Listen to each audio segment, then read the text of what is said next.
This little girl is humiliated every single day by her father, an extremely cruel man who perpetrates countless evil deeds against her.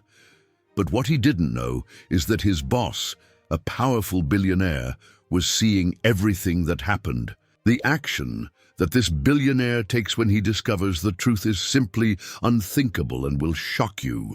Comment what you think will happen and subscribe to the channel to support my work. A persistent drizzle fell mercilessly on Chicago that afternoon in June. Arius watched the droplets run down the bus window, his tired reflection mixing with the city's grey landscape. At 34, his face bore the marks of someone who had aged before their time.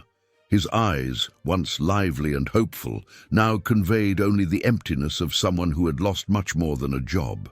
The bus stopped at the last stop and he got off, adjusting the worn jacket that no longer protected him from the cold, as it once did. He walked 3 blocks to the small apartment where he lived, each step weighing a ton. The sound of Orali's cough could be heard even before he opened the door. His 6-year-old daughter was huddled on the couch, clutching the only blanket they had, shivering with cold. Mrs. Amelia, the neighbor who looked after her during the day, stood up as soon as she saw him enter. "She's getting worse, Mr. Arius," the elderly woman said, adjusting her shawl on her shoulders. "This cough won't go away, and the fever came back stronger today." Arius simply nodded, not looking directly at his daughter.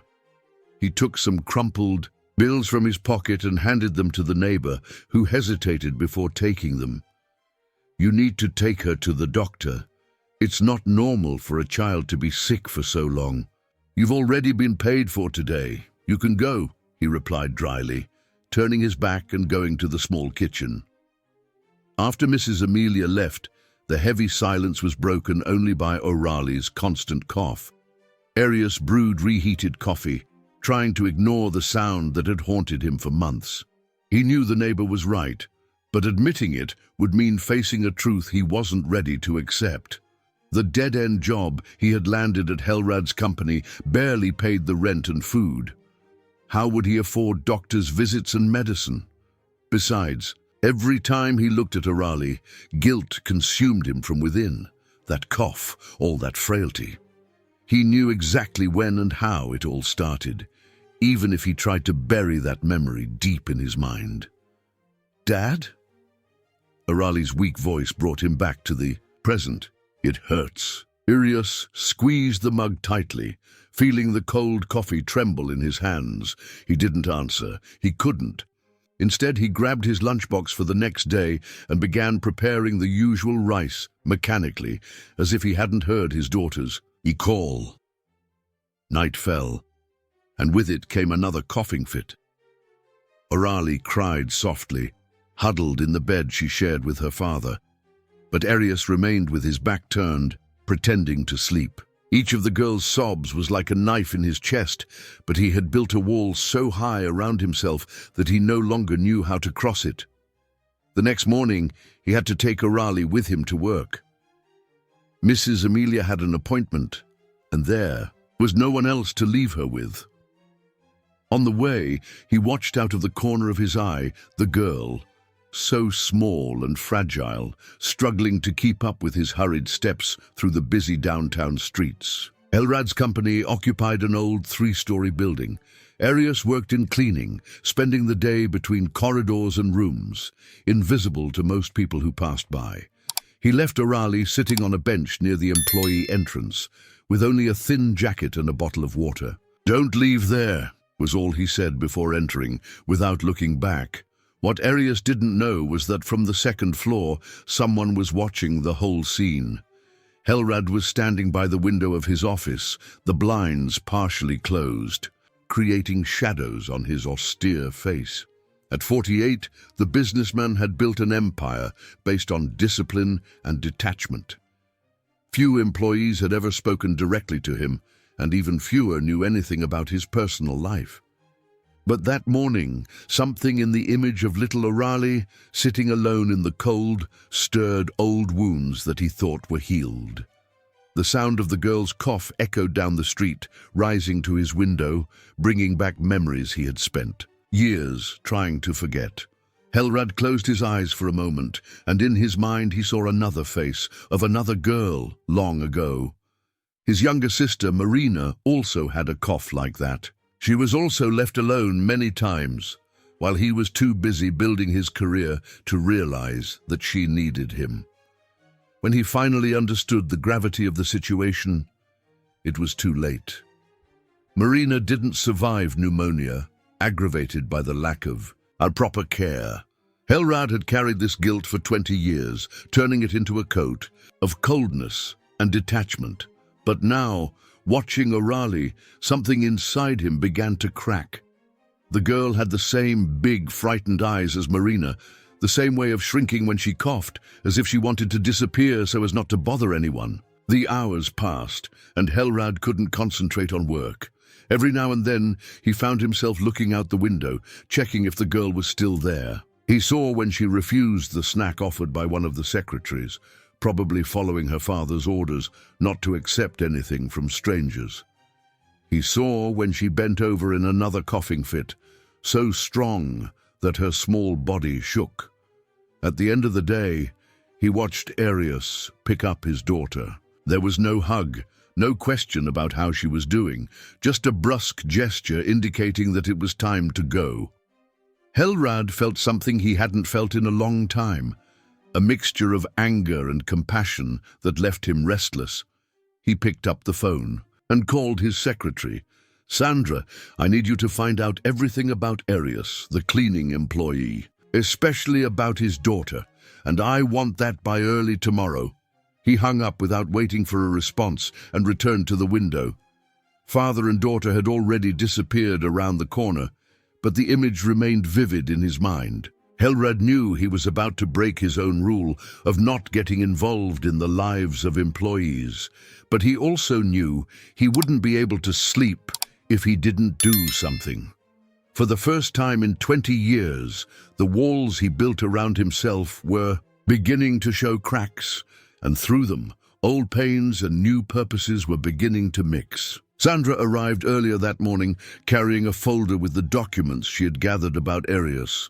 Helrad was already in his office, the untouched cup of coffee indicating a sleepless night. As he read the report, his normally impassive face began to change.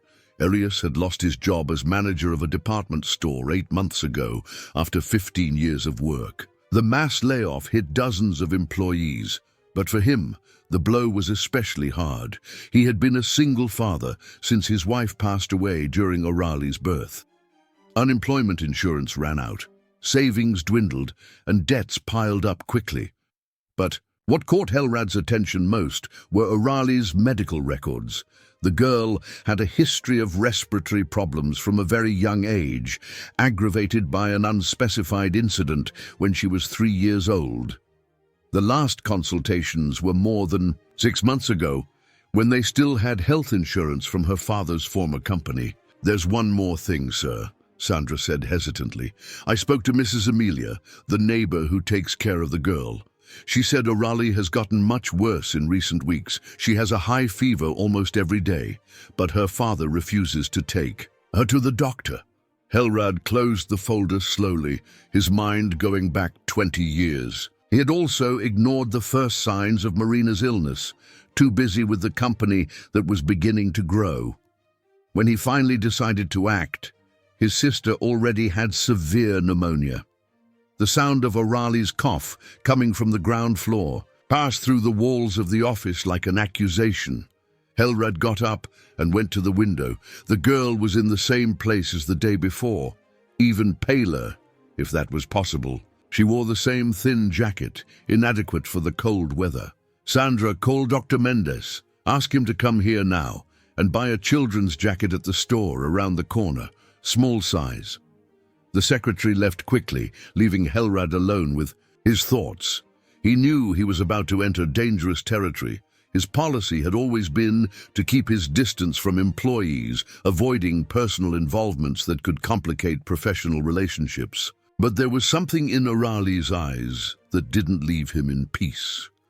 An hour later, Dr. Mendez arrived discreetly through the back of the building. He was a white-haired gentleman who had known Helrad for decades.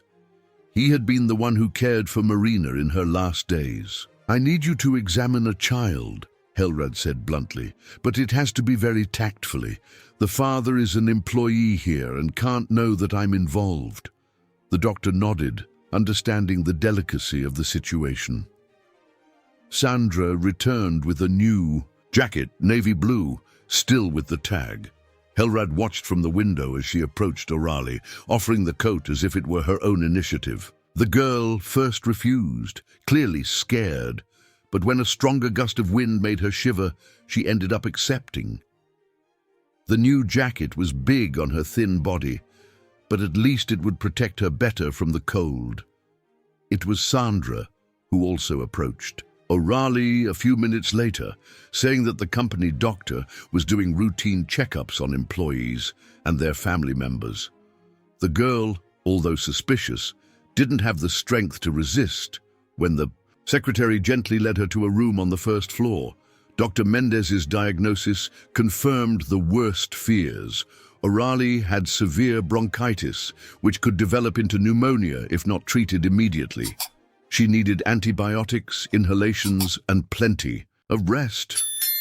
"This girl can't be sitting in the cold," said the doctor, writing a prescription. "Her condition is serious. If it's not treated soon, it can have serious consequences." Helrad felt a pang in his chest upon hearing words so similar to those that were said about Marina, but this time he wouldn't stand by, watching history repeat itself. "Doctor, I need you to do something for me," he said, taking his checkbook. "Go to the nearest pharmacy and buy all the medicines. Then give them to Sandra. She'll find a way to get them to the girl without the father suspecting." But Helred's plans began to crumble that same afternoon. Arius, when returning to pick up Orali, immediately noticed the new jacket. His face twisted into a mask of fury when he also saw the medicines that Sandra was discreetly trying to give to the girl. "Who authorized this?" his voice thundered down the hallway. "Who do you think you are to interfere in my life like this?" He tore the new jacket off Orali violently, throwing it on the floor along with the medicines. The girl began to cry, frightened by her father's reaction, while other employees watched the scene, paralyzed. "Dad, please," Orali whispered between sobs. "It hurts so much." But Arius didn't listen. He grabbed his daughter's arm and began to drag her out, ignoring her weak protests and the cough that intensified with crying. It was at that moment that Helrad appeared at the top of the stairs. His normally expressionless face was transformed by an emotion that no one there had ever seen. "Let go of the girl." His voice, although low, carried an authority that made everyone turn towards him. "Now." Arius froze for an instant, surprised to see his boss there, an almost mythical figure that most employees only knew by sight. But soon his expression changed to something even darker. "You," he said through gritted teeth, "were you the one trying to buy my daughter with clothes and medicine? Who do you think you are to interfere in my family?" Helrad descended the steps slowly, his eyes fixed on Orali, who was shivering with cold and fear. For a moment, he again saw Marina's face superimposed on hers, pale, scared, silently asking for help. "I'm not trying to buy anything, Mr. Arius," he replied with a calm he didn't feel. "I'm trying to prevent an innocent child from suffering because of an adult's pride." The words hit Arius like a slap. His hand released Orali's arm, who immediately shrank against the wall, coughing violently. "You don't know anything about me." Arius took a step towards Helrad. "You don't know what it's like to lose everything, to have to accept handouts, to be humiliated day after day." "No," Helrad cut in, his voice now laden with an old pain. "But I know very well what it's like to lose someone we could have saved. If we hadn't been blinded by our own ego." The silence that followed was broken only by Orali's increasingly strong cough. The girl slipped down the wall, her legs weakening, her face burning with fever. Orali's collapse broke the clash between the two men. The girl slid down the wall like a rag doll, her pale face now stained by the intense red of the fever. Sandra was the first to react, running to support her before she hit her head on the ground. "She's burning up with fever," exclaimed the secretary, touching the girl's forehead. Arius remained paralyzed, as if for the first time he really saw his daughter's condition. All his pose of authority collapsed upon seeing Orali unconscious, so small and fragile in the arms of a stranger. His eyes, once full of fury, now conveyed only fear.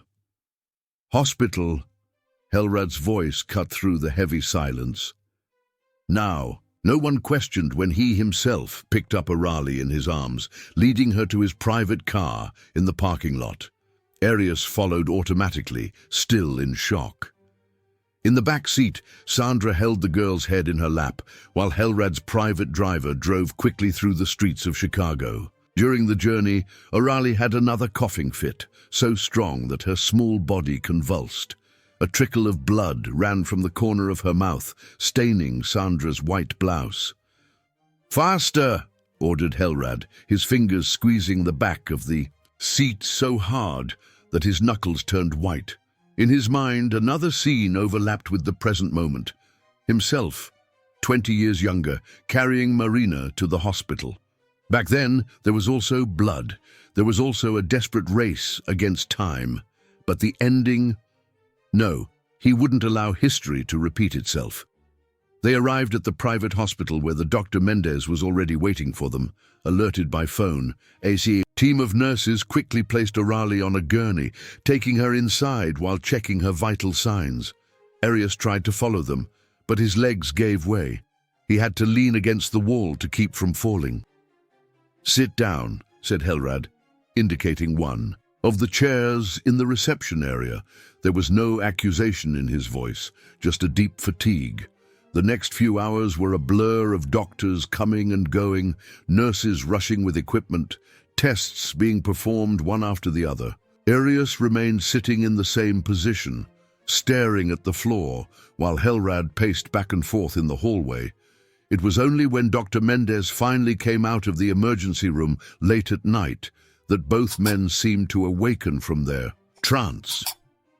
"She's stabilized," said the doctor, his expression grave.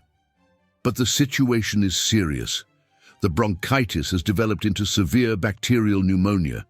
Her lungs are very compromised, and there are signs of a previous chronic condition that has aggravated everything." Arius covered his face with his hands, a sob escaping from his throat. Helrad felt his own heart clench upon hearing the diagnosis, the same words that had sentenced Marina. "But will she survive?" Arius' voice came out choked, almost childlike in its desperation. "If she had arrived a few days later, probably not," the doctor replied frankly. "But now she has a chance. She'll need to be hospitalized, receive potent antibiotics, undergo respiratory physiotherapy. The treatment will be long and—" "I can't afford it," Arius interrupted, his face a mask of defeat. "I can barely buy food, let alone afford a private hospital." "The expenses are covered," Helrad spoke for the first time in hours. "All of them." Arius raised his head sharply, ready to protest. But something in Helrad's gaze stopped him. There was no pity or superiority in those eyes, just an old and familiar pain. "Why?" he finally asked. "Why do you care so much?" Helrad walked to the hallway window, watching the city lights flicker in the night. For a long moment, he was silent, as if organizing thoughts that had long been kept hidden. "I had a sister," he began, his voice low but clear. "Marina. She was 3 years younger than Orali when she started with a cough like that. I was too busy building my company, trying to prove my worth to the world. When I finally realized the gravity of the situation..." His voice faltered, and he needed a few seconds to continue. "She didn't make it. She died in my arms, in this same hospital while I begged her to fight, but it was too late.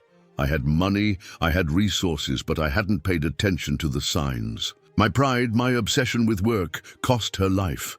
Arius felt something break inside him. Helrad's words echoed a truth he had been trying to ignore, that his own pride was slowly killing Orali. Can I see her?" he asked, his voice trembling. Dr. Mendez nodded, leading them to the room where Orali had been settled. The girl was connected to various machines, an oxygen mask covering her small face. Even so, her breathing still came in painful gasps. Arius approached the bed as if in a trance. He touched his daughter's hand, so small between his calloused fingers, and something inside him finally collapsed. Years of bitterness, of wounded pride, of anger at the world, all of it dissolved into tears that he didn't even know he could still cry. "Forgive me, daughter," he sobbed, squeezing Orali's hand. "Forgive me for being so blind." Helrad watched the scene from the door, feeling his own tears burn his eyes. For a moment, he again saw Marina in that hospital bed. But this time, the memory didn't bring only pain. It also brought the certainty that through Orali he could finally do the right thing. What neither of the two men knew, as they watched over the girl's restless sleep, was that that night would mark only the beginning of a much deeper and more painful journey. Because there were secrets still unrevealed, wounds still unhealed, and a truth about Orali's past that Arius kept in his heart like a time bomb ready to explode. The days in the hospital dragged on in an agonizing routine. Orali alternated between moments of consciousness and long periods of sleep induced by medication. Arius didn't leave her side, forgetting even to eat. The deep circles under his eyes betrayed sleepless nights, sitting in the uncomfortable armchair in the room, watching the rise and fall of his daughter's chest. Helrad arranged for him to have paid leave from work, but Arius barely registered this detail. His mind was trapped in an endless loop of guilt and regret, reliving every moment in which he ignored the signs, every time he pretended not to hear. Orali's nightly crying, every wrong decision that brought them there. On a particularly difficult morning, when Orali's fever returned with force, Mrs. Amelia appeared for a visit.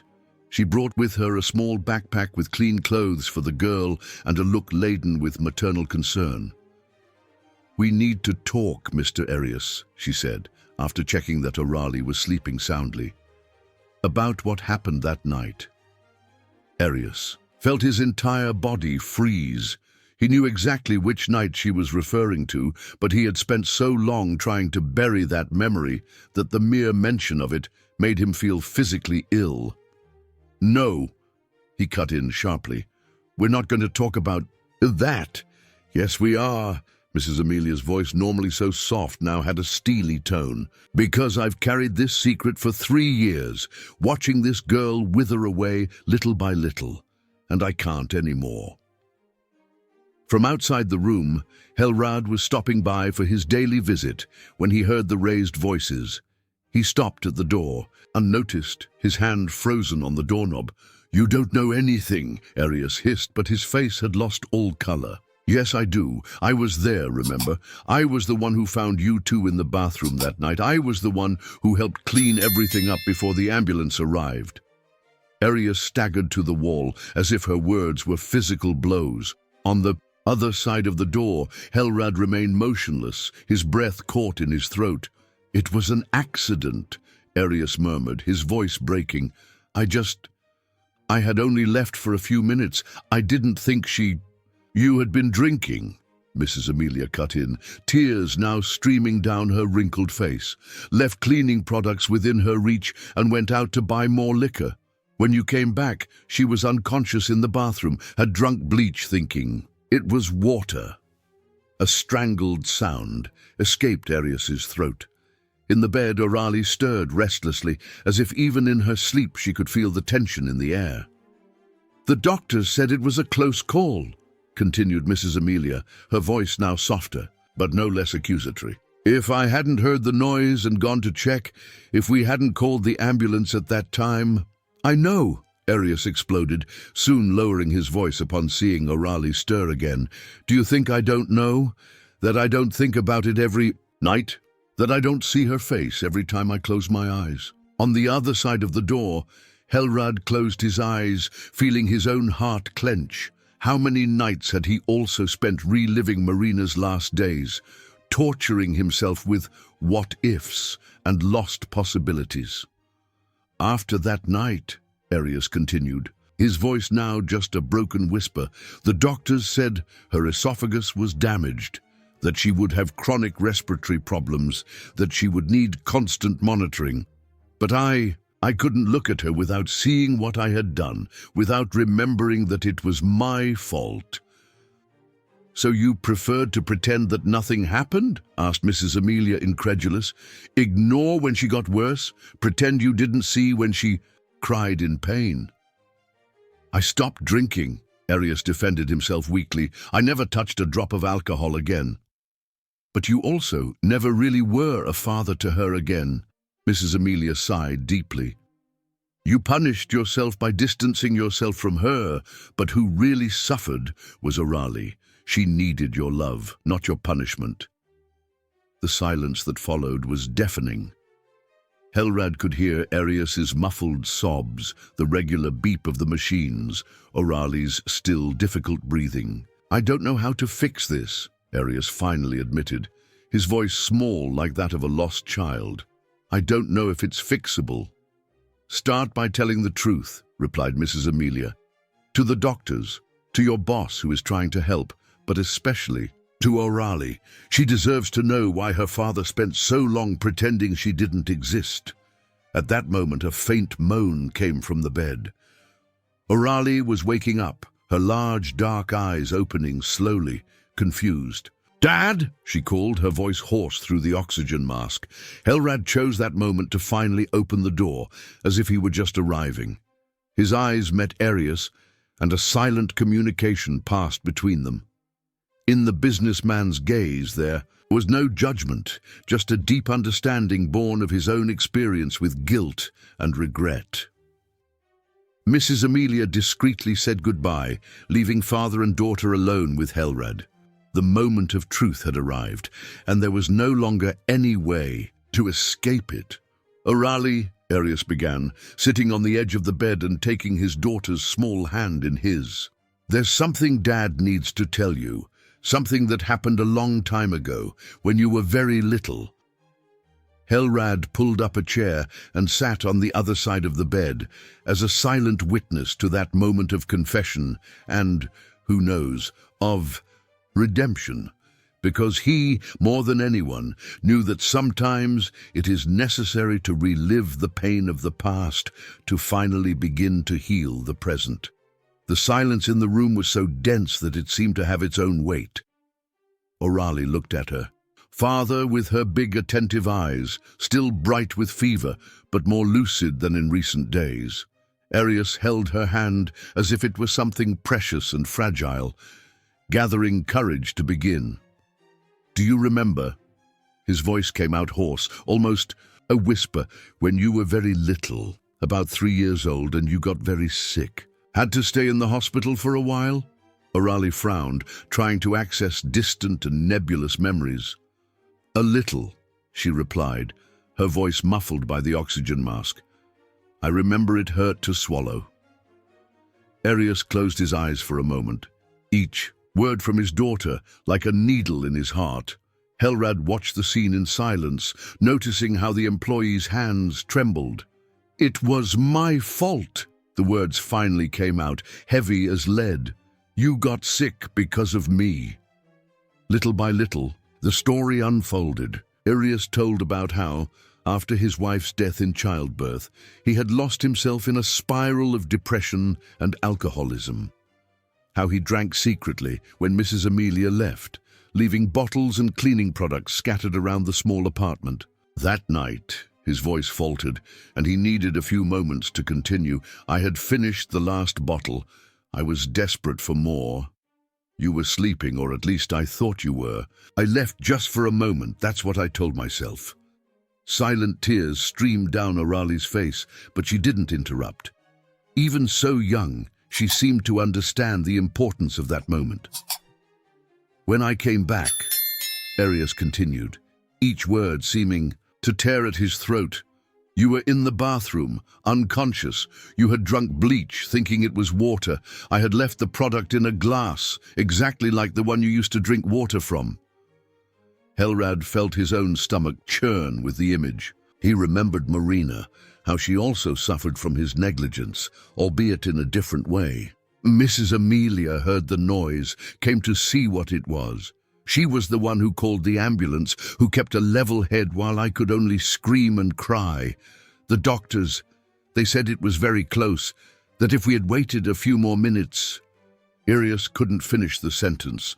He released Orali's hand and covered his face, his whole body shaking with suppressed sobs. After that, he continued after a few moments, his voice choked. Your esophagus was damaged. The doctors said you would have problems forever, that you would need special care. But I couldn't look at you without seeing what I had done, without remembering that I almost... So you distanced yourself. Orali's voice, even weak, carried an understanding beyond her years. That's why you never hugged me? That's why you pretended not to hear me when I cried? Arius nodded, unable to speak. The silence was broken only by the soft sound of the machines and Orali's still difficult breathing. I thought it was because you didn't love me, the girl continued, each word a stab in her father's heart, that it was because I had killed Mom when I was born. No! Arius practically screamed, startling even Helrad with the sudden outburst. No, my daughter, never think that. Your mother, she had a heart condition that no one knew about. It wasn't your fault. None of this was your fault. Just as it wasn't her fault that you drank. Helrad spoke for the first time, his voice soft but firm, or that you left that product within her reach. Arius looked at his boss, surprised not only that he had spoken, but by the understanding tone of his words. You know, Arius, Helrad continued, adjusting himself in the chair, when my sister Marina died, I spent years blaming myself, thinking about everything I could have done differently, about how I could have paid more attention, taken her to the doctor sooner. That guilt almost destroyed me. How did you manage to overcome it? Asked Arius, genuinely interested. I didn't overcome it, Helrad replied with a sad smile. I learned to live with it, but mainly I learned that being stuck in the past doesn't help anyone. What matters is what we do from now on. Orali stretched out her free hand, taking her father's again. I was also scared, she admitted. Every time I got sick, I was afraid that you would get angrier, more distant. So I tried to hide it, pretend it wasn't so bad. Oh, my love. Arius leaned over, resting his forehead on his daughter's, their tears mingling. Forgive me for being so cowardly, for making you carry this weight alone. I forgive you, replied Orali simply, as only a child can do. But you promise you won't pretend I'm not there anymore? See, that you won't be afraid to hug me anymore? Arius sobbed openly now, hugging his daughter with all the care that the tubes and machines allowed. I promise, my little one. I promise I'll never abandon you like that again. Helrad watched the scene with a lump in his throat, remembering the last hug he gave, Marina. But this time, unlike all the other times that memory visited him, there wasn't only pain, there was also a strange sense of peace, as if through Orali and Arius, an old wound was finally beginning to heal. The moment was interrupted by the entrance of Dr. Mendez, who was making his nightly rounds. The doctor stopped at the door, sensing the atmosphere charged with emotion in the room. Is everything all right? He asked, looking from one tear-streaked face to another. It will be, Helrad replied, standing up. Now it will be. What none of them knew was that that night of confessions and forgiveness was only the beginning. Because, while old truths came to light, New complications formed on the horizon, complications that would test not only the newly formed reconciliation between father and daughter, but also Helrad's determination to help them. The next morning, Dr. Mendez brought worrying news.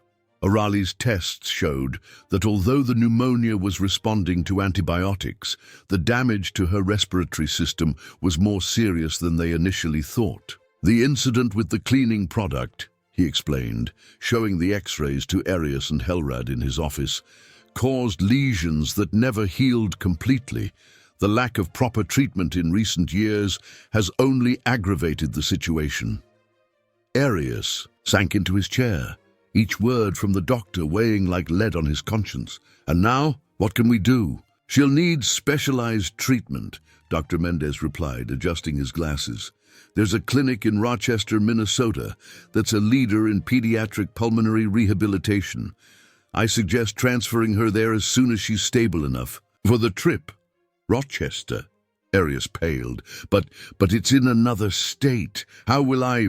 Don't worry about that, Helrad interrupted. I can arrange for your transfer to our branch office in Rochester, with the same salary and a housing allowance. Arius looked at his boss, astonished by the offer. Why do you keep helping us? After everything you've learned. Maybe, Helrad replied, his voice soft, because I understand what it's like to carry the weight of a mistake that changed the life of someone we love. And maybe because by helping you, I can finally make peace with my own past. While the men talked in the office, Mrs. Amelia kept Orali company. The girl was more willing that morning, sitting in bed with some coloring books that the nurse had brought. You know, dear, said Mrs. Amelia, watching Orali carefully paint a drawing of flowers, your father wasn't always like this, so closed off. Before your mother passed away, he smiled a lot, sang throughout the whole house. Orali looked up from the drawing, interested. It was rare for anyone to talk about how her father was before, or about her mother. Did you know my mom? Yes, I did, smiled the elderly woman, her eyes lost in memories.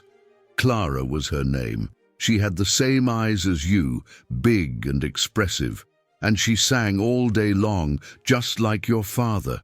The two were made for each other. What was she like? Asked Orali, completely abandoning the drawing now. She was a music teacher, gave lessons at home to children in the neighborhood. She had an old piano in the living room. I still remember the sound. Your father met her like that. He passed by her house every day, listening to the music, until one day he mustered the courage to knock on the door. Orali absorbed every word, hungry for information about her parents, about the love that existed before everything went wrong. Mrs. Amelia continued. When she found out she was pregnant with you, Clara was radiant, even knowing the risks because of her heart. She didn't even want to hear about not having the baby. This love is greater than any fear, she said. Silent tears streamed down Orali's face. Dad said it wasn't my fault she died. And it really wasn't. Mrs. Amelia took the girl's hand in hers. Your mother made a choice. The choice to give you life, even knowing that she could lose hers. It was an act of love, the greatest of all.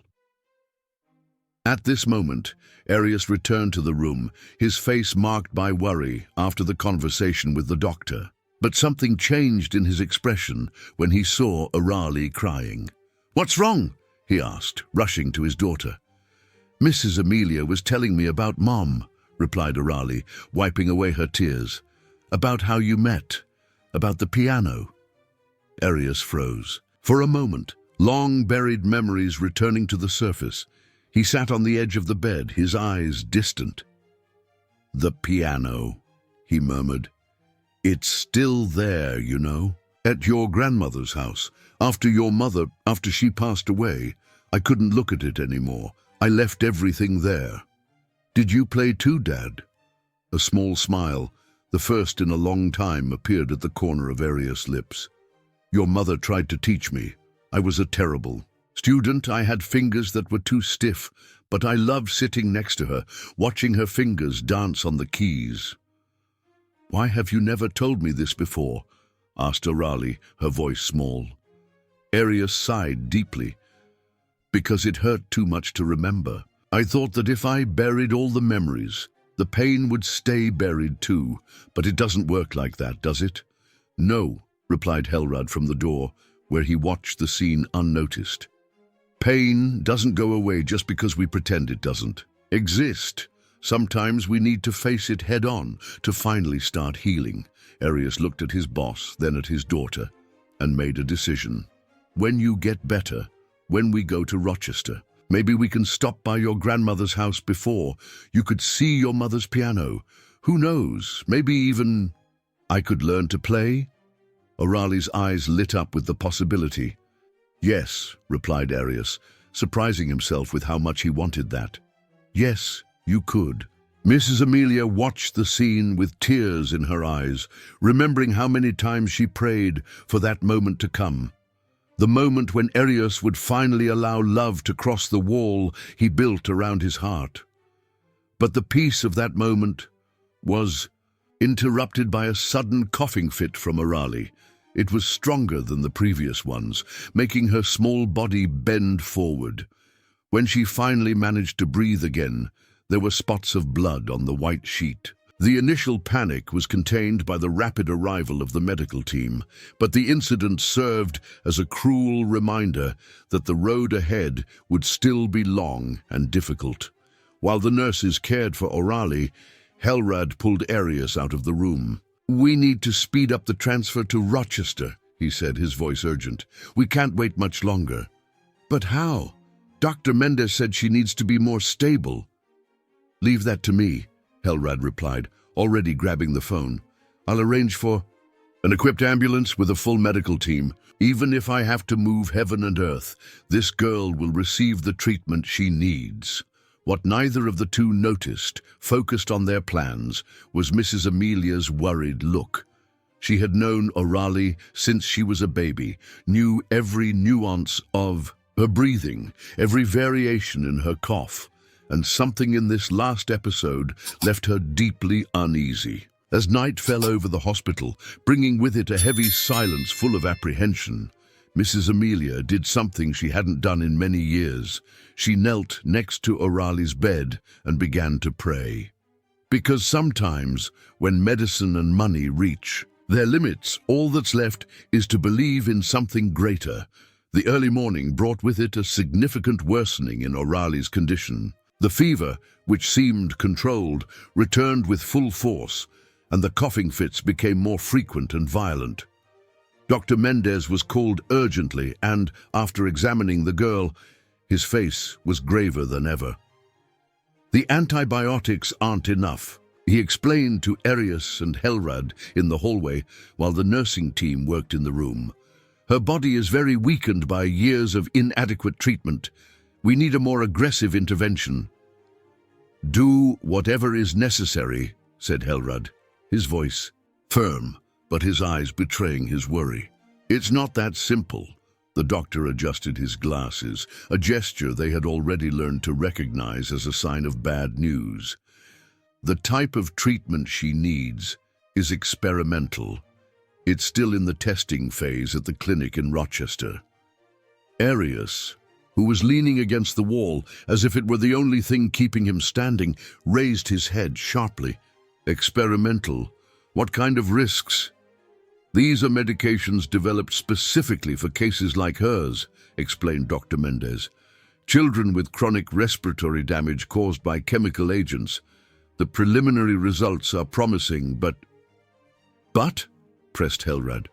But it's an expensive treatment, very expensive, and because it's experimental, it's not covered by any health insurance. Before Helrad could say that he would cover the costs, as he had been doing until then, the doctor raised his hand, asking him to let him finish. There's more. Due to the severity of her case, we can't wait for the transfer to Rochester. We need to start the treatment immediately. This means that we would have to bring the team and the medications here. The silence that followed was heavy, loaded with unspoken implications. Helrad was the first to break it. How much? The number that Dr. Mendez mentioned made Arius lose what little color he still had in his face. It was an amount that he wouldn't earn even in 10 years of work. "I'll pay," said Helrad without hesitating. "Mr. Helrad." Arius stepped away from the wall, his voice trembling. "I can't accept. You've already done so much." "I'm not asking for your permission," Helrad cut in more sharply than he intended. He softened his tone before continuing. "Sorry, but I need you to understand one thing. I'm not doing this just for you." He walked to the hallway window, watching the city lights that were beginning to fade with the approach of dawn. When he spoke again, his voice was charged with emotion. 20 years ago, I was in this same hospital, watching my sister struggle to breathe. The doctors talked about an experimental treatment back then too, but I thought it was too risky, that we could wait for something safer, more tested. He paused, taking a deep breath before continuing. "Marina died 3 days later, and since then not a day goes by without me asking myself, what if I had tried? What if I had given her that chance, even if small?" He turned to face Arius, his eyes shining with suppressed tears. "I'm not going to make the same mistake twice. I'm not going to stand by and watch another child leave without having done everything in my power to prevent it." In the room, the sound of Arali's cough cut through the night like an urgent reminder of what was at stake. Mrs. Amelia, who hadn't left the girl's side for a moment, opened the door. "She's calling for her father." Arius rushed inside, finding Orali awake, her big, scared eyes shining with fever in her pale face. "Dad," she called, her voice so weak that it could barely be heard. "I'm scared." Something broke inside Arius upon hearing those words. He sat on the edge of the bed, taking his daughter's small, hot hand in his. "You don't need to be scared, my love. Dad's here now, and I'm never going to leave your side again." "Promise?" she asked between coughing fits. "I promise," he replied, and this time there was no hesitation in his voice. He looked at Helrad, who was watching from the door, and then at Dr. Mendez. "We're going to do the treatment. We're going to try everything." The doctor nodded, already grabbing the phone to make the necessary calls. Helrad left quickly, probably, to arrange payment and logistics. Mrs. Amelia began to murmur her prayers in the corner of the room, but Arius barely registered the movement around him. All his attention was focused on Orali, on each difficult breath, on each small tremor of her feverish body. He began to hum softly, an old lullaby that Clara used to sing. To his surprise, Orali offered a small smile, even in the midst of the pain. "Mum used to sing that song," she whispered. "Yes," replied Arius, feeling the tears stream down his face. "How do you remember?" "Sometimes," said Orali, her eyes beginning to weigh with sleep induced by the medication, "when I was very sick, very sad, I heard her singing, very softly, like she was hugging me." Arius felt his heart clench. How many nights had his daughter cried alone, seeking comfort in the memories of a mother she barely got to know because he was too busy drowning in his own guilt to offer the love she needed so much. "Sing more, Dad," asked Orali, her voice already slurred with sleep. "Sing until I fall asleep." And he sang. He sang all the songs he could remember from Clara's repertoire, his hoarse and out-of-tune voice so different from hers, but carrying the same love. He sang until Orali finally fell asleep, until her breathing, although still difficult, found a more tranquil rhythm. Mrs. Amelia, who watched the scene in silence, wiped away her own tears before speaking. "You know what your wife always used to say, Mr. Arius? That music is medicine for the soul, that it heals what doctors can't reach." Arius nodded, without taking his eyes off his daughter's sleeping face. He remembered that phrase well. It was Clara's motto, the philosophy that guided her music. Lessons. How had he forgotten that for so long? In the hallway, Helrad finished making the necessary arrangements by phone. The treatment would begin as soon as the team from Rochester arrived, in a few hours. It was a race against time, a high stakes, bet with a child's life on the line. But looking into the room, seeing father and daughter finally reunited, hearing the distant echo of that old lullaby, he felt an unexplainable certainty that this time the story would have a different ending. Because sometimes the real medicine isn't just in the medications and treatments, but in the love that was denied for so long and that finally found its way back. The day dawned with intense activity at the hospital. The team from Rochester arrived in the early hours of the morning, bringing with them specialized equipment and medications. Dr. Mendez spent hours in meeting with the specialists, discussing Orali's case in detail. Meanwhile, in the room, the girl alternated between moments of consciousness and long periods of feverish sleep. Arius didn't leave her side, continuing to sing softly whenever she became restless. Mrs. Amelia had quickly gone home to fetch something she considered important, an old photo album that Clara had put together during her pregnancy. "I thought you two needed to see this," she said, handing the album to Arius, "especially now." With hands trembling slightly, Arius opened the album. The first photo showed Clara sitting at the piano, her face radiant, one of her hands on her already visible belly. The date in the corner indicated that it had been taken only 3 months before Orali's birth. "Look, honey," he called softly, noticing that Orali had woken up. "It's your mom." The girl looked at the photograph with wide eyes, touching the image with delicate fingers. "She was so pretty," she whispered. "She was," Arius replied, his voice choked, "and so full of life. Even when the doctor said the pregnancy was risky, she never lost her smile. She continued to give her lessons, continued to play." They flipped through the album together, each page revealing a new fragment of a story that Orali had never known. There were photos of the small apartment where they lived, of the piano that was the center of the house, of Clara teaching her students. In all of them, her smile illuminated the image. Here, Mrs. Amelia pointed to a specific photo. "It was the day she found out you were going to be a girl. She spent the whole afternoon playing lullabies, saying she was making a special repertoire for her daughter."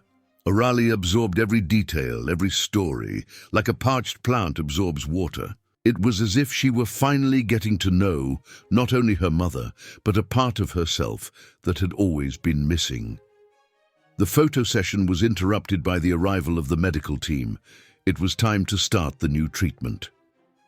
Dr. Mendez explained, "The procedure carefully. We'll start with a stronger medication to control the infection. Then we'll begin the experimental treatment. There may be side effects at first. Fever, more coughing, maybe some discomfort. But it's normal. The body needs to adapt." Arius nodded, squeezing Orali's hand. "Will it hurt?" she asked, her voice small. "A little, dear," the doctor replied honestly. "But you're stronger than you think, and you're not alone." While the team prepared everything, Helrad watched from the door. There was something in the scene that painfully reminded him of Marina's last days. But there was also a crucial difference. This time, they were acting in time. This time, there was hope. The first dose of the medication was administered in the early afternoon. As predicted, the initial reaction was intense. Orali had a high fever and even stronger coughing fits than before. Arius felt his heart break every time she writhed in pain, but he didn't leave her side for a moment. "Sing, Dad," she asked between one fit and another. "Sing that song from Mom." And he sang. He sang until his voice became hoarse, until the nurses who entered the room began to know the melody, until Orali herself, even in the midst of the pain, tried to follow some notes. Mrs. Amelia, who continued her silent vigil, noticed something interesting. During the songs, Orali's breathing seemed to regulate a little. It was as if the melody helped her body find a more natural, healthier rhythm. "Music is medicine for the soul," she murmured, repeating Clara's words. "And sometimes also for the body." Dr. Mendez, making his nightly rounds, also noticed the difference. "Keep singing," he encouraged. "Anything that helps her relax, that reduces the stress on the body, is beneficial for the treatment."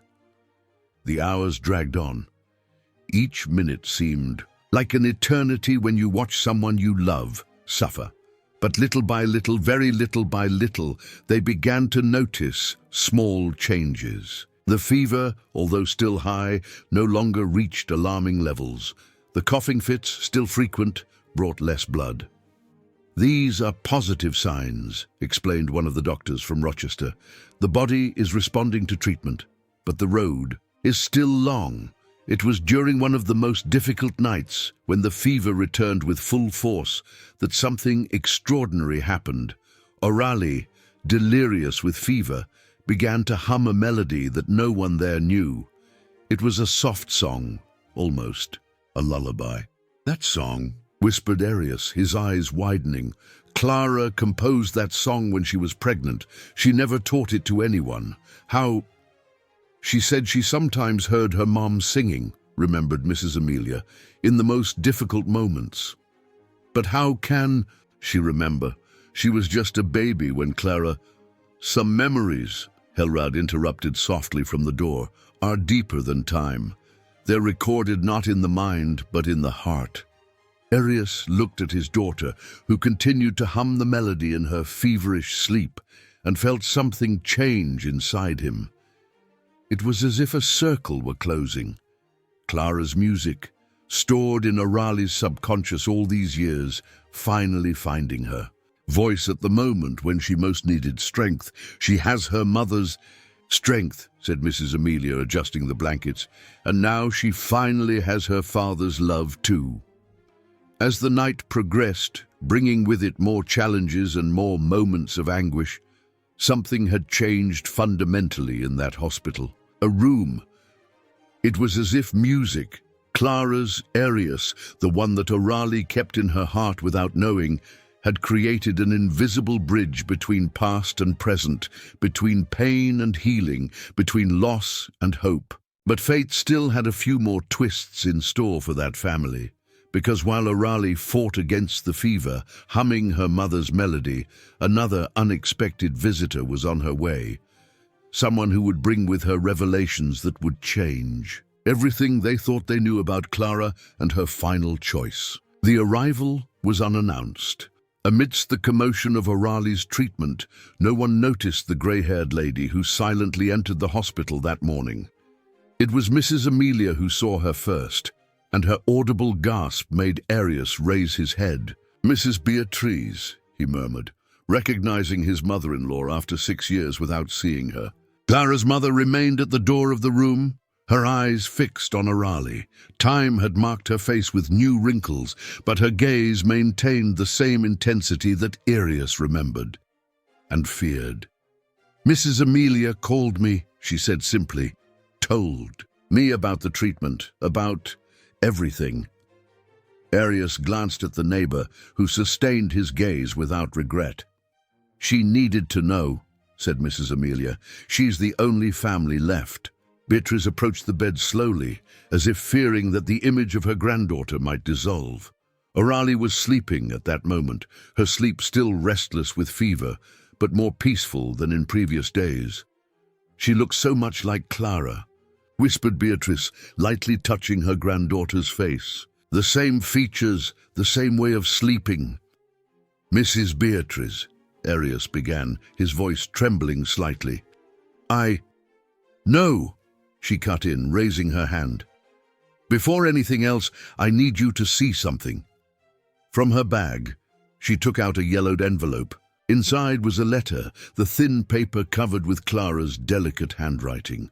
"I found this last week, cleaning out her old room," explained Beatrice. "It was to be delivered to you in case something happened to her during childbirth." Arius took the letter with trembling hands. The date at the top showed that it had been written only 2 days before Orali's birth. "Dearest Arius," the letter began. "If you're reading this, it means that my suspicions were confirmed and I wasn't able to survive childbirth. Don't blame yourself. It was my choice. It has always been my choice." Arius needed to stop for a moment, tears blurring his vision. Beatrice sat in the armchair next to him, while Mrs. Amelia moved closer to the bed, as if protecting Orali's sleep. "The doctors were clear about the risks," the letter continued. "They said that my heart wouldn't withstand the stress of childbirth, that I should consider terminating the pregnancy. But from the first moment I felt our daughter move, from the first time I heard her little heart beating along with mine, I knew I would do anything to bring her into the world." "She never told me the doctors suggested that," murmured Arius. "Clara didn't want you to carry the weight of that decision," explained Beatrice. "She knew you would try to convince her to give up." Arius returned to the letter, each word of Clara's like a knife in his heart. "I know you're going to blame yourself, my love. You're going to think you should have noticed, should have stopped me. But I need you to understand, this was the easiest decision I've ever made. Because there's no real choice when it comes to protecting someone we love. Our daughter is going to need you a lot.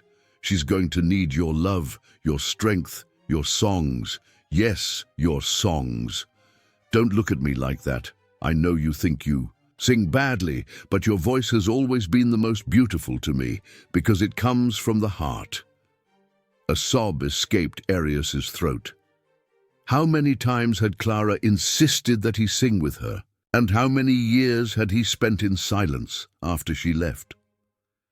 "There's something else I need you to know," the letter continued. "Something I discovered during pregnancy, but didn't have the courage to tell you. In the last ultrasounds, the doctors noticed that our girl may have a congenital pulmonary fragility. Nothing serious, but something that will require special care." Arius felt the air leave his lungs. The accident with the cleaning product, hadn't that been the only cause of Orali's respiratory problems? "I'm not telling you this to worry you," read the letter, "but so that you're prepared. Our daughter will need extra attention, constant care. I know you're perfectly capable of providing all of that. You've always been the most careful of us too. Remember, you were the one who always checked twice if the windows were closed on rainy days, if the medicines were stored in the right place." The irony of that last phrase made Arius double over, the weight of his failures almost unbearable. How had he distanced himself so much from the man that Clara knew and loved?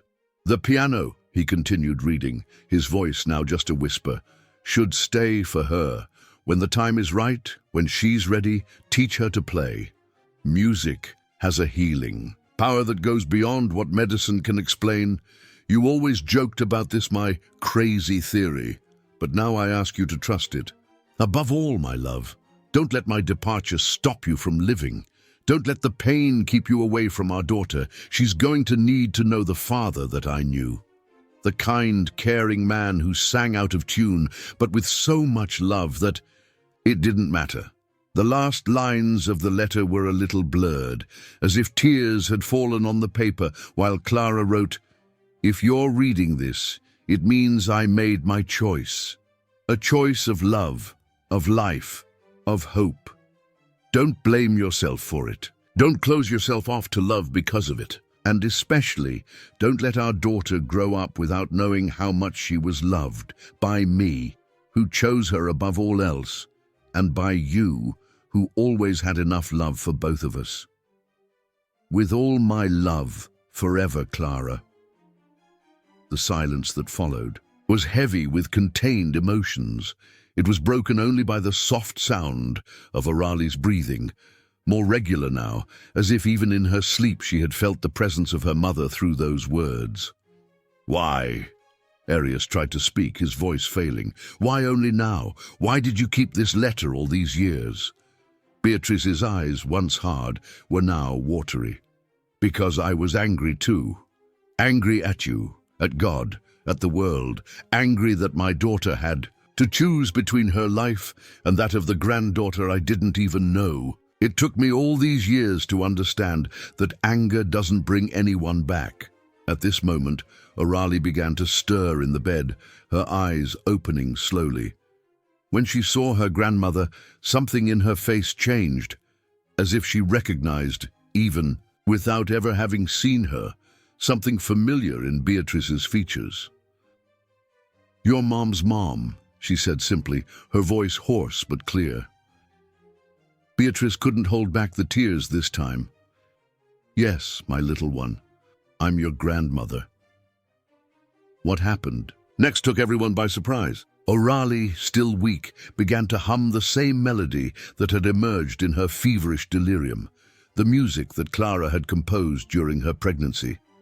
Beatrice paled. How do you know that song?" "Mom sings it to me," replied Orali with the simplicity of children. "When it hurts a lot, when I'm scared, she always sang." The four people in the room, Arius, Beatrice, Mrs. Amelia, and Helrad, who watched silently from the door, felt something undefinable pass through the environment, as if, for a brief moment, Clara were there with them, her love echoing through time in her daughter's voice. The days that followed brought subtle but significant changes. Beatrice's presence transformed the atmosphere of the hospital room. She brought with her not only memories of Clara, but also a different energy, the same quiet strength that her daughter possessed. The experimental treatment continued intensely, with ups and downs that tested everyone's resistance. But now, Orali had not only her father, but also her grandmother by her side during the most difficult moments. And it was Beatrice who, on a particularly challenging afternoon, made a suggestion that would change everything. "Let's bring the piano." The idea initially seemed absurd, a piano in a hospital room? But Beatrice was determined. "Not the grand piano," she explained. Clara had a digital piano that she used to give lessons at home. It's small, portable, and if the music is helping, Dr. Mendez surprisingly supported the idea. "Music therapy has shown impressive results in respiratory cases," he said, "and anything that helps with relaxation and breathing regulation is welcome." Helrad arranged the necessary authorizations, and the next day the small digital piano was installed in the room. The first time Beatrice played, something extraordinary happened.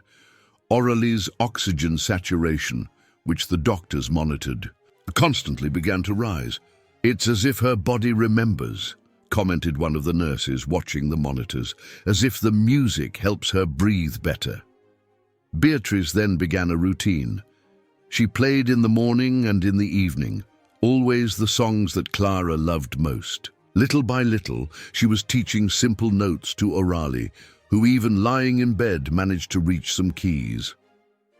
"Your mother started like that too," Beatrice recounted as she guided her granddaughter's small fingers. "Very little, she barely reached the piano, but she already had the music inside her." Arius watched these sessions with a mix of emotion and guilt. How had he deprived his daughter of this connection for so long? Clara's letter weighed in his pocket, where he carried it constantly now, as a reminder of what he had almost lost. One morning, while Orali slept after a particularly difficult physical therapy session, Beatrice called Arius for a conversation in the hallway. "There's one more thing you need to see," she said, taking a flash drive from her bag. "These are videos that Clara recorded during her pregnancy. I was organizing her things and found them along with the letter." Helrad, who was passing through the hallway at that moment, offered his laptop. The three gathered in the small waiting room, and Beatrice inserted the flash drive with slightly trembling hands. Clara's face filled the screen, smiling, rosy-cheeked, sitting at the piano. The date in the lower corner indicated that the video had been recorded only a week before childbirth. "Hi, my little one," Clara began to speak, her voice exactly as Arius remembered. "If you're seeing this, it means I couldn't be there personally to teach you music, but I couldn't bear the idea of you growing up without knowing these melodies that are part of your story." Arius felt his legs weaken and needed to sit down. Beatrice held his hand, offering silent support.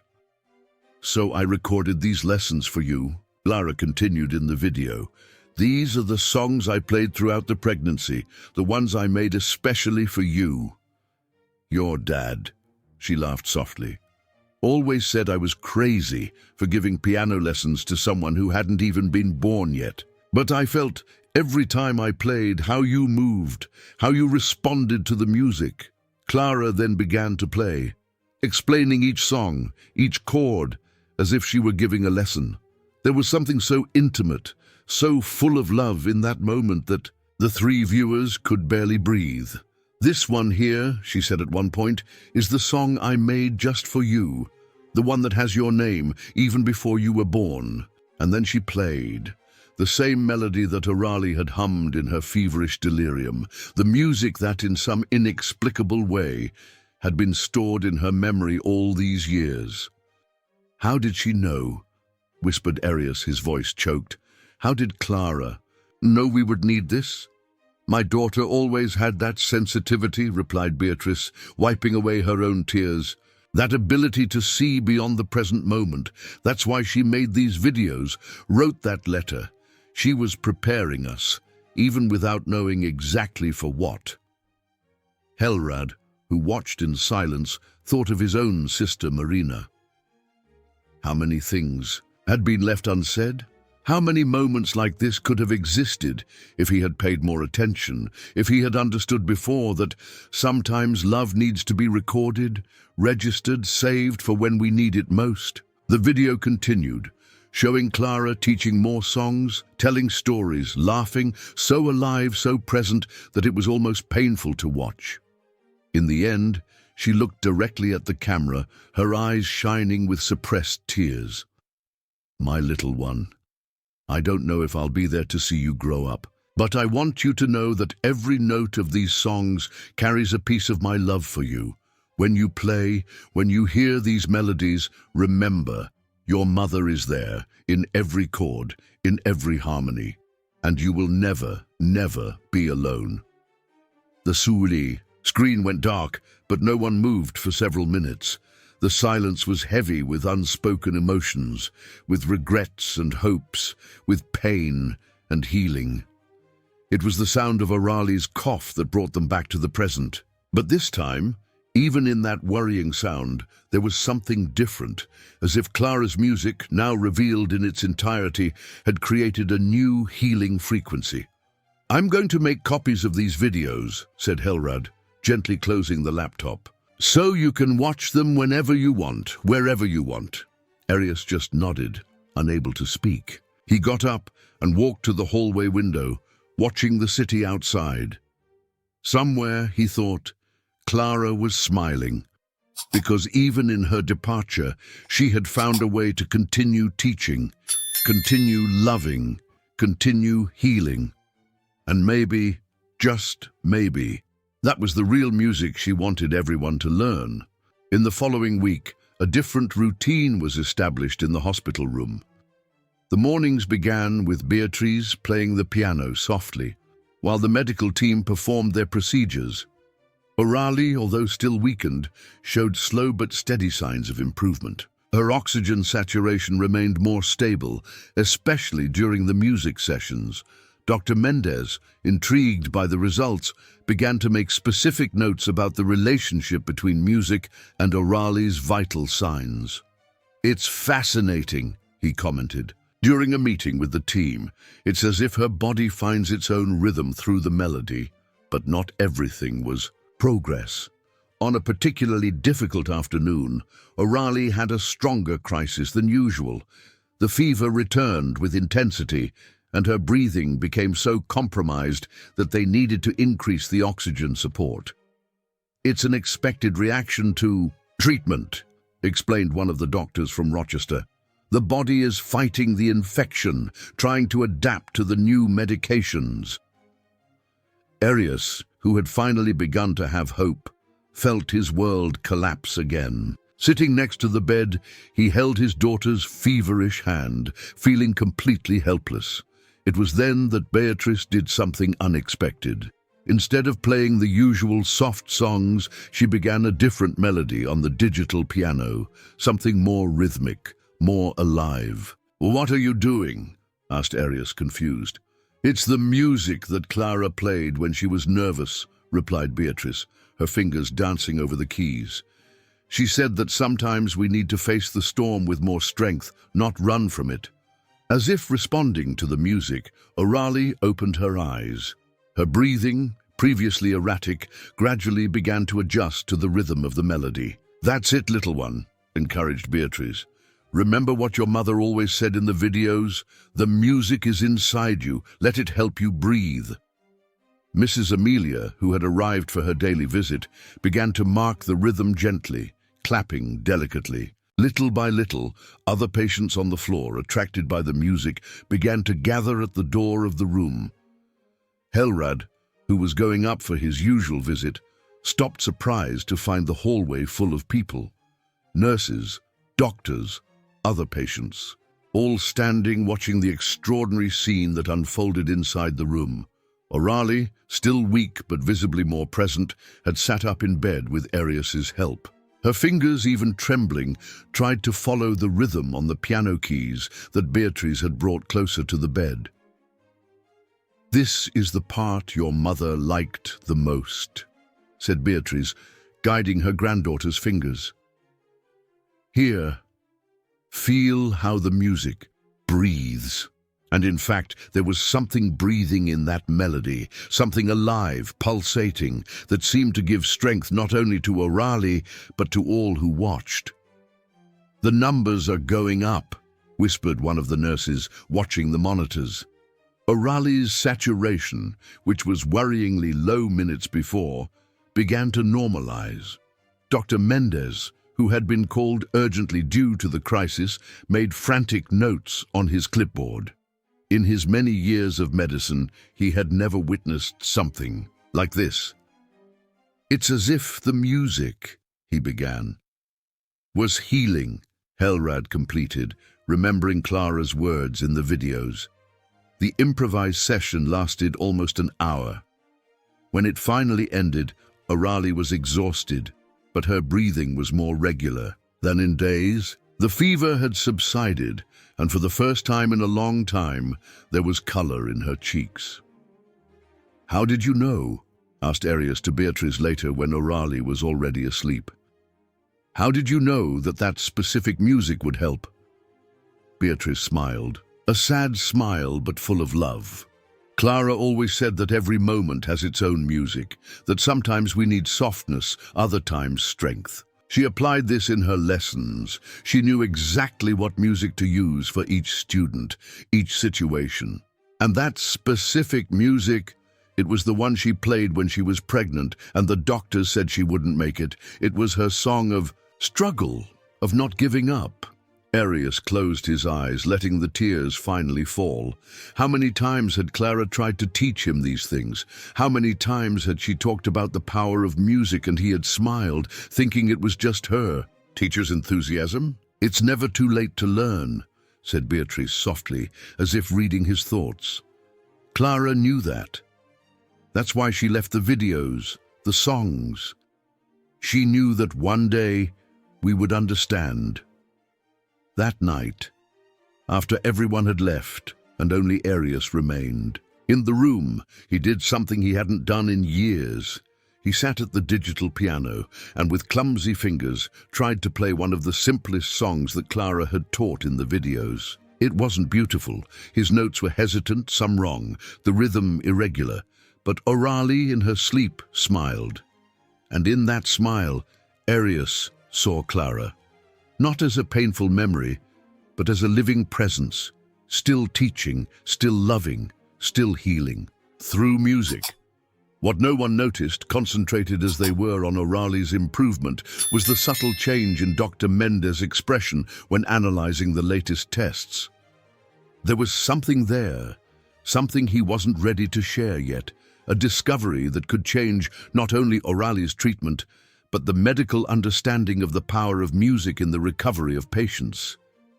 But that revelation would have to wait. For now, in the quietness of the hospital room, father and daughter slept to the soft sound of the heart monitor, its regular beep creating its own music, the music of life, of healing, of hope. Dr. Mendez spent the entire night in his office, reviewing Orali's tests and comparing them with other similar cases in his long career. There was something there, a pattern he had never noticed before. The next morning, he called an urgent meeting with the team from Rochester and Helrad. "Look at this," he said, spreading several tests on the meeting table. "These are Orali's results before and after the music sessions. The difference isn't just in the oxygen saturation. There's a significant change in the inflammatory pattern of the lungs." The other doctors leaned over the tests, murmuring to each other.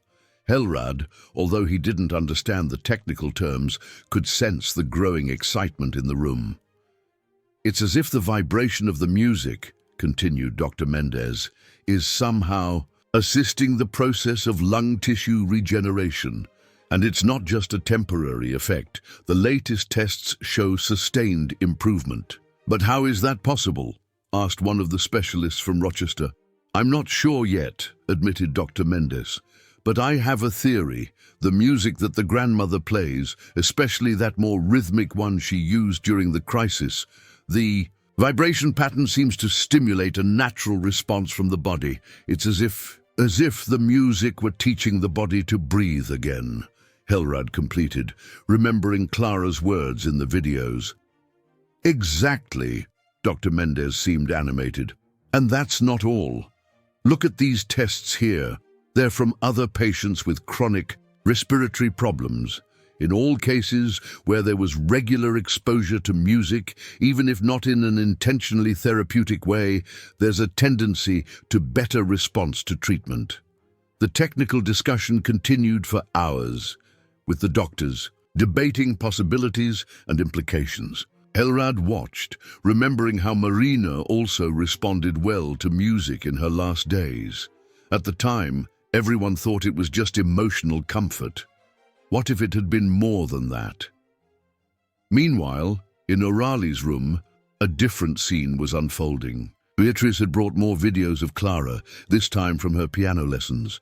Orali watched fascinated, absorbing every gesture, every explanation from her mother. "Look how she moves her hands, Dad," said Orali, her voice stronger than in recent days.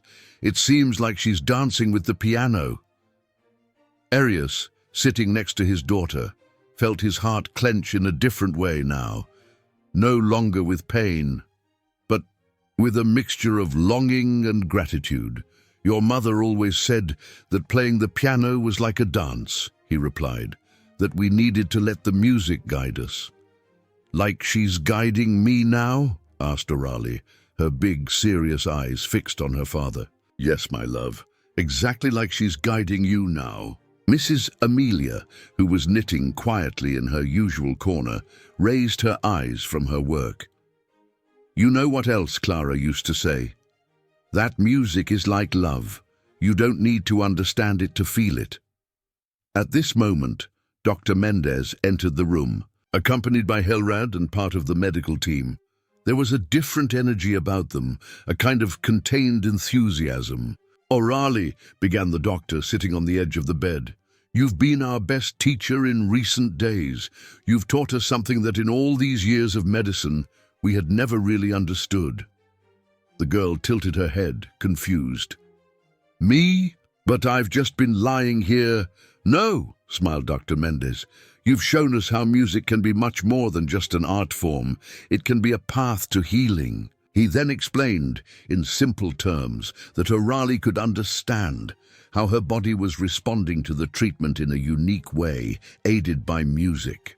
How each session at the piano was not only a moment of comfort, but an active part of her recovery. "And for that," he continued, "we want to propose something different, something we've never done before." Arius straightened in his chair, worried. "What kind of proposal?" "We want to officially incorporate music therapy into the treatment," replied Dr. Mendez, "not just as a compliment, but as an integral part of the recovery process. And more than that, we want to document everything, study every response, every change, because what's happening here can help many other children in the future." Beatrice, who had listened to everything in silence, felt tears stream down her face. Clara always insisted that music had that power. No one really believed her. "Now we believe it," said Helrad softly. "And thanks to her, thanks to the videos and songs she left behind, other people will be able to benefit." Orali looked at the digital piano next to her bed, then at the videos of her mother still playing on the laptop screen. "So, Mom, she's still teaching, still helping people?" "Yes, my little one," replied Beatrice, taking her granddaughter's hand. "Your mother continues to teach through you." The remainder of the day was dedicated to planning the new treatment protocol. The doctors established specific times for the music sessions, combined with medication and physical therapy. Beatrice offered to document all the songs used, especially those that Clara had composed. But it was at the end of the afternoon, when most had already left, that something special happened. Idris, who had been practicing secretly in the quiet moments of the night, sat down at the piano next to Orali's bed. "There's a song," he said, his voice trembling slightly, "that your mother tried to teach me for months. I never managed to learn it properly back then. But now, and then, with fingers still hesitant but determined, he began to play the melody that Clara had composed, especially for her unborn daughter. It wasn't perfect. There were wrong notes here and there. The rhythm sometimes faltered. But there was so much love in every note, so much truth in every chord, that the imperfection only made everything more beautiful." Orali closed her eyes, a soft smile on her lips. And at that moment, all the monitors, all the devices that recorded her vital signs began to show significant improvement, as if her entire body was responding not only to the music, but to the love that finally found its voice through it. What no one noticed, concentrated on the scene between father and daughter, was the small notebook that fell from Dr. Mendez's coat pocket. A notebook that contained old notes about another case 20 years ago involving a young woman named Marina and her inexplicable response to music during her treatment. It was Helrad who found the notebook on the floor. As he picked it up, a loose sheet slipped out, an old photograph, yellowed by time. His heart stopped for a moment as he recognized Marina, smiling next to a hospital piano with a much younger Dr. Mendez beside her. "Doctor," he called, his voice trembling slightly, "I think this is yours." The doctor turned and paled as he saw what Helrad was holding. For a moment, the two men just stared at each other, decades of silence and unspoken, secrets weighing between them. "Maybe," said Dr. Mendez finally, "it's time for you to know the whole truth about your sister." They went to the doctor's office, leaving Arius still playing the piano for Orali, Beatrice, and Mrs. Amelia as silent witnesses to that moment of healing between father and daughter. In the office, Dr. Mendez opened a drawer and took out an old folder, clearly handled many times over the years. "Marina wasn't just another patient," he began, opening the folder with almost reverential care. "She was the first time I observed the phenomenon that we now see in Orali." Helrad sat down heavily, his eyes fixed on the doctor's old notes. The handwriting was firmer then, but the same meticulousness in the observations was there. "Your sister," continued Dr. Mendez, "had a special connection with music. On the days when we managed to bring a piano into her room, her vital signs improved significantly. At the time, we didn't have the equipment we have today to document it properly, but I knew there was something there." "Why did you never tell me?" asked Helrad, his voice hoarse. Because at the time they seemed just observations from a young and idealistic doctor. No one in the medical community took seriously the idea that music could have such a direct physical effect on patients' recovery. And after Marina, he didn't complete the sentence, but he didn't need to, both vividly remembered her last days. But now with Orali, continued the doctor, we have the chance to prove what Marina showed us so long ago. And not only that, we have the opportunity to develop a treatment protocol that could help countless other children. Helrad leafed through the notebook, each page bringing painful memories, but also a new understanding. There were detailed graphs showing the correlation between music sessions and Marina's vital signs, observations about what types of melody seemed to have more positive effects. Did she know? He finally asked. Did Marina know she was teaching us something so important? Dr. Mendez smiled softly. Your sister used to say that music was the language that the body understood when words failed. At the time, I thought it was just poetry from a dreamy girl. Now I know she understood something that medicine is only beginning to discover. At this moment, they heard a commotion coming from the hallway. They ran out of the office, fearing that something had happened to Orali. But what they found was something completely different. Orali was sitting on the bed, more upright than she had managed to be in weeks. Arius continued at the piano, but now it was she who was guiding the melody, her small fingers finding the notes with a precision that surprised everyone. It's Mom's music, she said, her voice stronger and clearer. But there's something different, something new. Beatrice, who watched with tears in her eyes, realized what was happening. She's improvising, she whispered, exactly like Clara used to do, taking a known melody and turning it into something new. The monitors next to the bed recorded increasingly promising numbers. Orali's oxygen saturation was at its best level since her admission, her heart rate stable and strong. Dr. Mendez immediately began to take notes, but this time there was something different in his eyes. It wasn't just the scientific interest of a doctor, but the emotion of someone who finally saw the confirmation of something he had always believed in. It's extraordinary, he murmured. It's as if she were not only playing the music, but allowing the music to touch her. Her breathing pattern is adjusting naturally to the rhythm of the melody.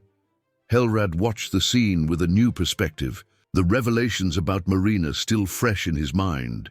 It was as if the circle had finally closed. What his sister had begun to teach so many years ago, Orali now completed. Mrs. Amelia, always attentive to the small details, noticed something. Else, look at Arius, she whispered. Look how he's changed. And in fact, there was a visible transformation in the man who weeks ago could barely look at his own daughter. Now his eyes shone with pride and love as he followed every movement of Orali at the piano, his own body relaxed and open in a way it hadn't been for years. Clara was right, said Beatrice, her voice choked, when she said that music wasn't just something you play or hear, but something you live, something that heals not only the body, but the soul. The music that Orali created, part remembrance of her mother, part her own emerging voice, filled the hospital hallway, attracting other patients and employees. It was as if the entire floor had stopped to witness that moment of transformation and healing. And somewhere, thought Helrad, Marina was smiling too. Because sometimes the most important lessons we learn need time to find fertile soil, need to wait for the right moment, for the right person, to finally blossom in all their fullness. 3 months passed. Autumn gently arrived in Chicago, painting the trees of the hospital with golden hues. In the old room where Orali had fought for her life, a discreet plaque had been installed. Clara Mendoza Music Therapy Center, the first of many that would be opened in hospitals across the country. Dr. Mendez, in partnership with the team from Rochester and financial support from Helrad, had transformed the discoveries of Arali's case into an official treatment protocol. The preliminary results with other patients were promising, confirming what Clara had always known intuitively. Music was not just art, it was medicine. On that special morning, the hospital was different. In the main auditorium, chairs had been arranged in a semicircle around a grand piano, a gift from Helrad for the official inauguration of the center. Healthcare professionals, patients, and families gathered for a historic moment. Arali, wearing a light blue dress that matched her now bright and healthy eyes, sat at the piano.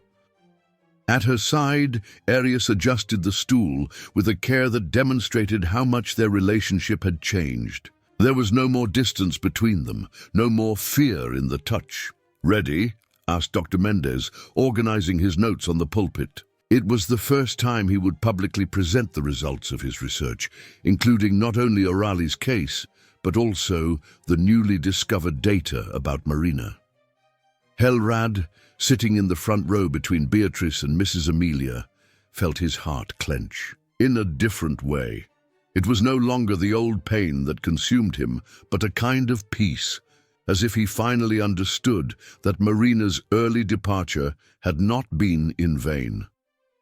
"Today," began Dr. Mendez, "we are not only inaugurating a treatment center, we are officially recognizing something that two very special young women have taught us, 20 years apart, that healing can come through paths that traditional science doesn't always fully understand."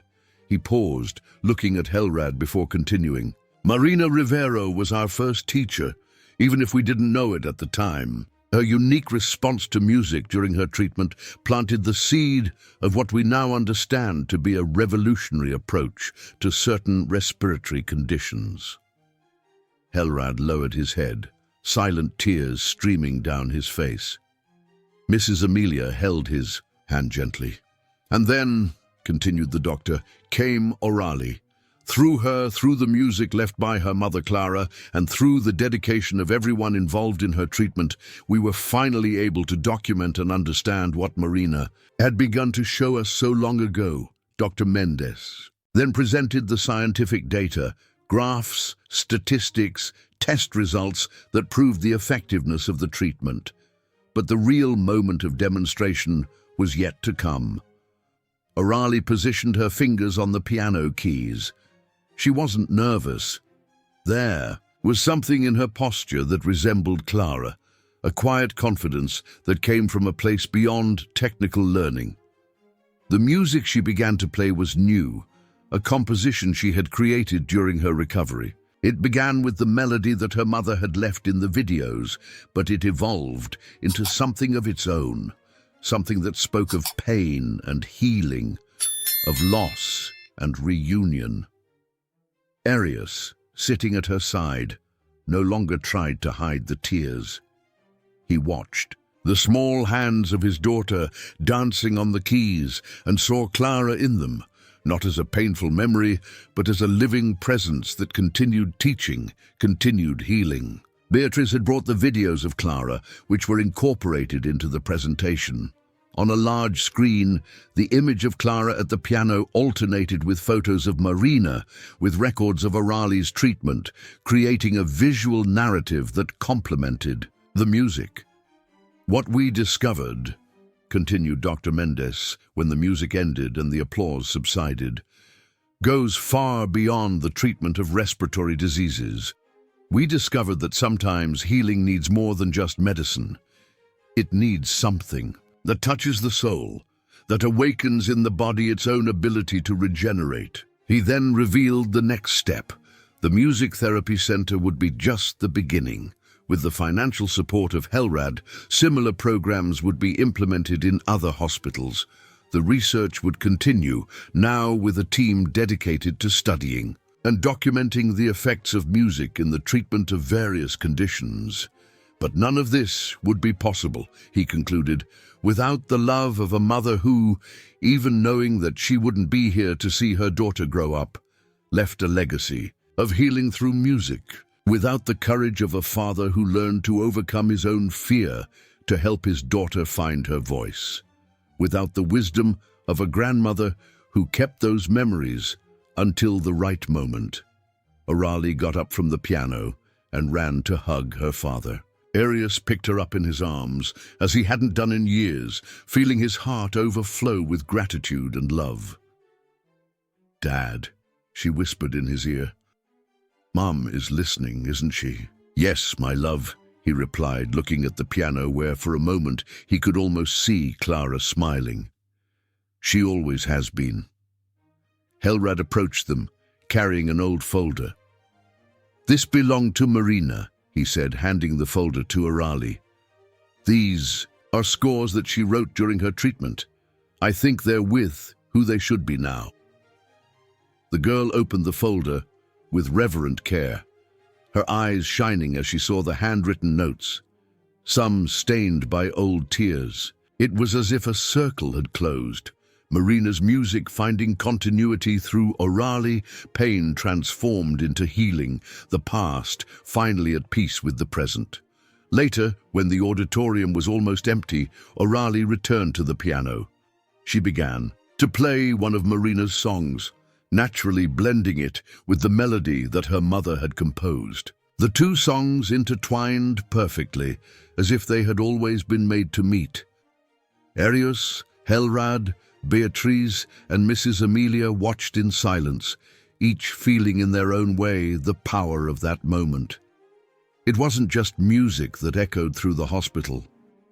It was love, it was healing, it was the living proof that sometimes the greatest lessons that life offers us come through pain, but it is our heart that chooses to transform them into something beautiful. Dr. Mendes made one last note in his notebook, but this time they weren't medical data. It was a simple phrase that Clara used to say, and that now gained an even deeper meaning. Music is the voice of love when words are not enough. And on that golden autumn afternoon, as the notes of the piano floated through the hospital hallways, carrying with them promises of healing and hope, everyone understood that some stories don't end with death. They just find new voices to continue their song of love and transformation. 6 months had passed since the inauguration of the Clara Mendoza Music Therapy Center.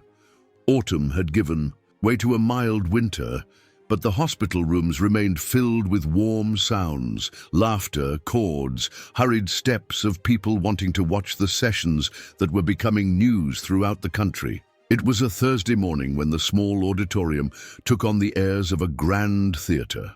Orali, now 7 years old, tuned the digital piano under the proud gaze of Arius. The audience, filled with doctors, journalists, and the curious, awaited the Concert for Life, an event to raise funds and open the first children's music therapy wing in Billings, Montana, far away, but equally in need. Helrad, always impeccable, walked through the hallways greeting donors. Behind the discreet smile, there were bigger plans to transform the method into a national healthcare program. But that morning, he also carried a new weight. An investigative reporter, eager for headlines, had discovered dark details of Arius's past and promised to publish everything on the eve of the concert. Did the hero father almost kill his daughter? The draft of the article was cruel, sensationalist, ready to become a scandal. The clock read 9:10 when Sandra, the faithful secretary, entered the anteroom bringing the tablet with the news already online. The title, in blaring letters, spread on the networks like wildfire. In minutes, furious comments flooded the hospital's live broadcasts. "Arrest that monster! Negligent father doesn't deserve redemption." Helrad frowned but kept his voice calm. "Lock the side doors. The concert happens no matter what." Inside, unaware of the virtual storm, Orali took a deep breath. Beatrice adjusted the collar of her navy blue dress, a gift from the grandfather she had never known. Mrs. Amelia, with folded hands, murmured a prayer softly. Arius knelt before his daughter.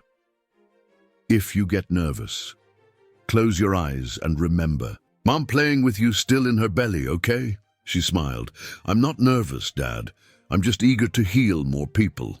The lights went out. The spotlight illuminated the piano. A reverent silence filled the room, interrupted by the sound of doors banging. 2 reporters advanced, microphones raised. Mr. Arias, is it true that your daughter's illness started because of you? How do you feel using the tragedy to profit? The murmur turned into a sea of voices. Doctors tried to contain the confusion, but the cameras were already broadcasting live. O'Reilly, pale, looked at her father. Arias felt the old chill of guilt rise up his spine. For a second he thought about running away, but his daughter's hand squeezed his. In that squeeze contained everything: the fear, the forgiveness, the music. Helrad stepped onto the stage, microphone in hand.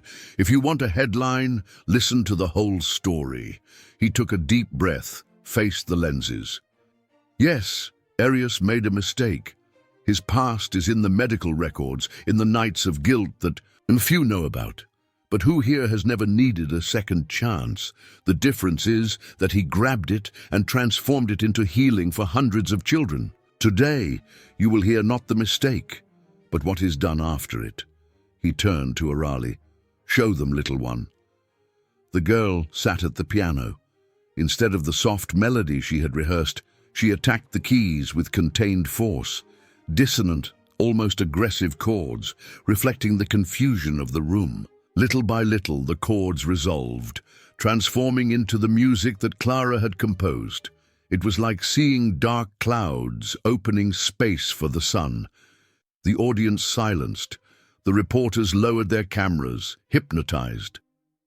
In the middle of the piece, Arias picked up a cello borrowed from the support orchestra, an instrument that he barely mastered, but that he had learned in the sleepless nights. He entered into a delicate counterpoint with his daughter. Each of his notes apologized. Each of her responses said, "I forgive you." When the last harmony hovered in the air, there were no more screams, just standing ovations. Even the cameras trembled, unable to film without their hands shaking with emotion. Hours later, the hospital was still seething. The concert broadcast had exploded in views.